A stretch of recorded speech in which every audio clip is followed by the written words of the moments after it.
Hello दोस्तों, जैसे कि पिछले एपिसोड में हमने देखा कि वीर क्वीन ऑफ फ्लावर के हाथ को पकड़ लेता है और हाथ को पकड़ने के बाद में जो वीर था वह तुरंत ही क्वीन ऑफ फ्लावर को पंच मार देता है, जिससे वह वहीं पर ब्लास्ट हो जाती है और किल हो जाती है। और यहाँ पर वीर को क्वीन ऑफ फ्लावर का जिन पॉइंट भी मिल जाता है और वहीं जो क्वीन ऑफ फ्लावर थी वह उसके आइलैंड पर फिर से बनने लगती है। इसके बाद में जो वीर था वह वीर क्वीन ऑफ फ्लावर के आइलैंड पर छलांग मारकर चला जाता है और जो क्वीन ऑफ फ्लावर थी वह वीर को अपने सामने ऐसे देखकर डर जाती है और हल्की सी कांपने लगती हैं। इसके बाद में क्वीन ऑफ फ्लावर वीर को पीछे धकेलती हुई कहती हैं, तुम यहाँ पर क्यों आए हो, चले जाओ यहाँ से, मेरे सामने मत आओ। ऐसा कहती हुई क्वीन ऑफ फ्लावर वीर को पीछे धकेलने लगती है। वहीं जो वीर था वह क्वीन ऑफ फ्लावर से कहता है, अरे तुम इतना क्यों डर रही हो, शायद तुम भूल गई हो कि अभी हमने जो शर्त लगाई थी वो अभी तक पूरी नहीं हुई है। मैं तो बस उसे पूरी करने के लिए आया हूँ। ऐसा कहते हुए हंसते हुए वीर क्वीन ऑफ फ्लावर के पास जाने लगता है और इसी वक्त सन एम्परर वीर के ऊपर अटैक करने के लिए आता है, लेकिन यहाँ पर जो वीर था वह सन एम्परर को एक ही पंच में मार देता है।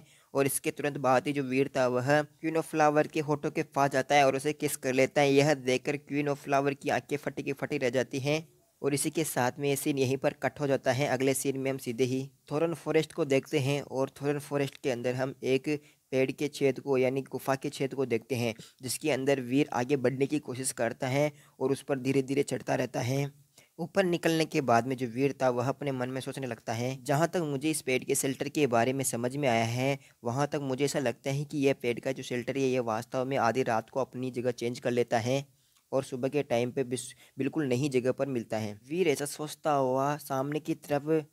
थोरन फॉरेस्ट को देखने लगता है। इसके बाद में जो वीर था वह इस बड़े से पेड़ के ऊपर से छलांग मारता हुआ नीचे आता है और कहता है, केवल यह एक दुर्भाग्य है मेरा, जो कि मैं इसका पैटर्न को नहीं समझ पा रहा हूँ कि यह कब कहाँ पर प्रकट होगा। वीर ऐसा सोचता हुआ शिकार करने के लिए दौड़ते हुए अपने आप से कहता है, चलो मैं शिकार करने के लिए जाता हूँ, जितना जल्दी हो सके मुझे शिकार कर लेना चाहिए। वैसे भी काफ़ी दिनों बाद में यह जो शेल्टर है यह जंगल के किनारे पर आया है और मुझे वैसे भी रात होने से पहले यहाँ पर आना होगा ताकि मुझे शेल्टर मिल सके, वरना सब कुछ गड़बड़ हो जाएगी। इसके कुछ समय बाद हम सीधे ही उस पेड़ वाले शेल्टर के अंदर देखते हैं, जहाँ पर वीर शिकार करके वापस आ गया था और सोचता रहता है कि मैंने एक म्यूटेंट एलियन का शिकार कर लिया है। मुझे ऐसा लगता है कि कुछ दिनों तक तो मैं इस म्यूटेंट एलियन के मांस को ही खा सकता हूँ। वीर अपने लिए खाना इकट्ठा करने के बाद में अपने आप से सोचते हुए कहते हैं, चलो ठीक है, अब मेरे लिए खाने का इंतजाम तो हो ही गया है, अब मुझे थोड़ी देर ट्रेनिंग कर लेनी चाहिए और मेरा एक जीन लॉक अनलॉक कर लेना चाहिए। और वीर ऐसा सोचता हुआ जैसे ही इस शेल्टर से बाहर निकलने लगता है और थोड़े दूर ही चलता है तो उसी वक्त वीर के ऊपर एक आग के गोले से अटैक होता है, जो बहुत ही स्पीड से वीर की तरफ बढ़ता है। वीर इसे महसूस करने के बाद में एकदम से सतर्क हो जाता है और वीर जल्दी से अपना एक कदम पीछे की तरफ लेता है और उसी वक्त वीर के बिल्कुल आगे की तरफ एक बहुत ही जोरदार धमाका होता है, जिसकी वजह से चारों तरफ एकदम आग की लपटें फैल जाती हैं। और यहाँ पर वीर जैसे ही साइड में मुड़कर देखता है तो वीर के मुंह पर एकदम से स्माइल आ जाती है और स्माइल करते हुए वीर कहता है, अरे वाह, ये तो एकदम नई कमाल की टेक्निक है, तुमने यह कहाँ से सीखी। और वीर यहाँ पर यह बात ली फेंग से कहता है और जो ली फेंग था वह वीर की इस बात को सुनने के बाद में वीर की बात का जवाब देते हुए कहता है, भाई वीर, यह नई सीखी गई S rank super gene core की जो नई टेक्निक है यह काफ़ी अच्छी है ना, मैंने सही बोला ना। ली फेंग की बात को सुनने के बाद में जो वीर था वह ली फेंग के पास आता है और ली फेंग से कहता है, हाँ तुम सच बोल रहे हो, ये काफ़ी ज़्यादा अच्छी है। इस पर जो ली फेंग था वह वीर से कहता है, वैसे क्या तुम मुझे बता सकते हो कि तुम किस जिन कोर की प्रैक्टिस करते हो, सुपर जिन कोर की प्रैक्टिस करते हो, ऐसा पूछना चाहता है। वीर इस बात का जवाब देते हुए ली फेंग से कहता है, ऐसा कुछ भी नहीं है जिसकी प्रैक्टिस मैं नहीं कर सकता हूँ, मैं सभी एलिमेंट्स की थोड़ी थोड़ी प्रैक्टिस कर सकता हूँ और उन्हें कंट्रोल कर सकता हूँ। वीर की इस बात पर हैरान होते हुए ली फेंग कहता है, "हाँ, ऐसा थोड़ी ना होता है, सच बताओ, तुम सच बोल रहे हो या झूठ बोल रहे हो, बताओ ना। इस बात को सुनने के बाद में जो वीर था वह ली फेंग से कहता है, अच्छा तो तुम्हें यकीन नहीं हो रहा ना, तो ठीक है, मुझे तुम एक काम करो, ये फ्लेम ब्लेड जो टेक्निक है ना इसके बारे में तुम मुझे बताओ और मैं इसे आजमा कर तुम्हें दिखाता हूँ कि मैं सभी टेक्निकों को धीरे धीरे कैसे सीख सकता हूँ, ठीक है ना। और यहाँ पर ली फेंग को वीर की बात पर यकीन नहीं होता है और जो ली फेंग था वह अपने हाथ की जो बुक थी उसे वीर को दे देता है और वीर भी इस टेक्निक की बुक को अपने हाथ में लेने के बाद में इसे पढ़ते हुए धीरे धीरे जो उसमें लिखा था वो करने लगता है और देखते ही देखते वीर की हाथ के चारों तरफ आग की लपटें दिखाई देने लगती हैं और जैसे जैसे उस बुक में लिखा हुआ था वैसे वैसे वीर करता है तो धीरे धीरे वीर के हाथ में एक जो ब्लेड था वह विजिबल होने लगता है और जैसे वह ब्लेड वीर के हाथ में आता है तो वीर अगले पल में सीधे ही ली फेंग के ऊपर उस ब्लेड से अटैक कर देता है। ली फेंग मुश्किल से उस ब्लेड से बच पाता है और वो जो ब्लेड था वो सीधे ही ली फेंग के पास से गुजरकर पीछे की दीवार पर जाकर गिर जाता है। जैसे ही वह ब्लेड पीछे की दीवार से टकराता है तो वहाँ पर लावे जैसा ये बन जाता है, जैसे कि वहाँ पर कोई लावा बन रहा है। और ये सब कुछ देखकर जो ली फेंग था वह काफ़ी ज़्यादा डर जाता है और डर के मारे उसके मुंह से आवाज़ भी नहीं निकलती है। वहीं जो वीर था वह ये सब करने के बाद में अपने 2 उँगलियों में रह गई हल्की सी आग को फूंक मारकर बुझाता है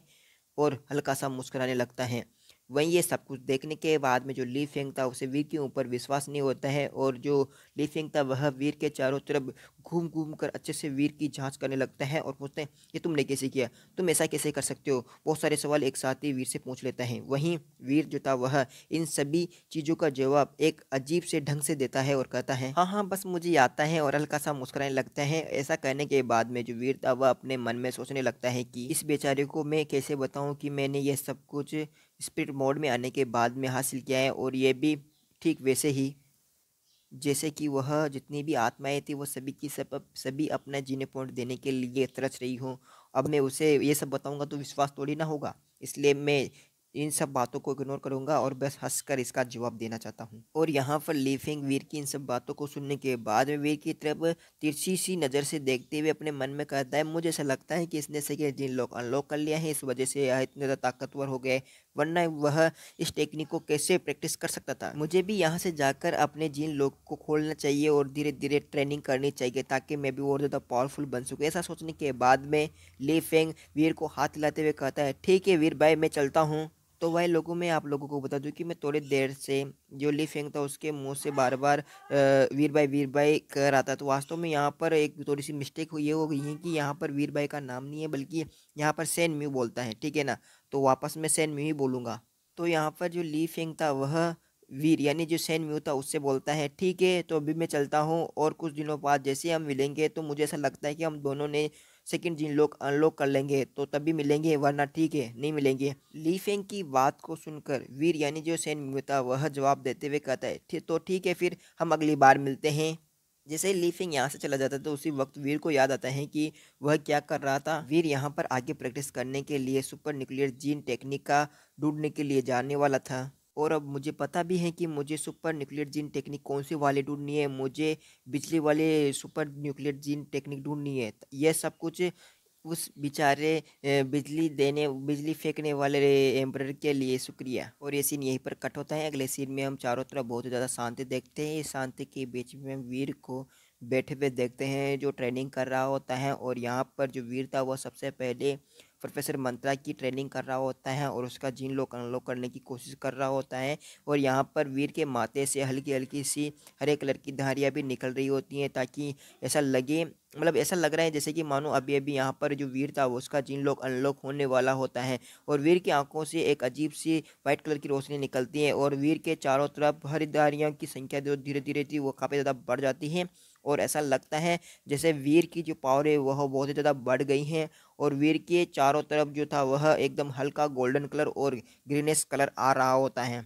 ठीक है ना। और देखते ही देखते वीर का जिन लॉक अनलॉक हो जाता है और वीर का जो जो ऑरा था वो काफ़ी ज़्यादा रिलीज हो जाता है और वीर का ऑरा चारों तरफ फैल जाता है, और वीर को महसूस होता है कि अब उसका जो आभा क्षेत्र यानी कि जो ऑरा था वो लगभग 10 गुना हो गया है, और 10 गुना बड़े क्षेत्र को वो आसानी से कवर कर सकता है और उसके अंदर क्या चीज़ हो रही है और वो छोटे से छोटे ऑरे को आसानी से डिटेक्ट कर सकता है। और वीर यहाँ पर अपने जिन लोग को अनलॉक करने के बाद में बाहर की तरफ जाता हुआ अपनी आप से कहता है चलो ठीक है फिर अब मुझे ऐसा लगता है कि बाहर जाकर देखना चाहिए कि अब यह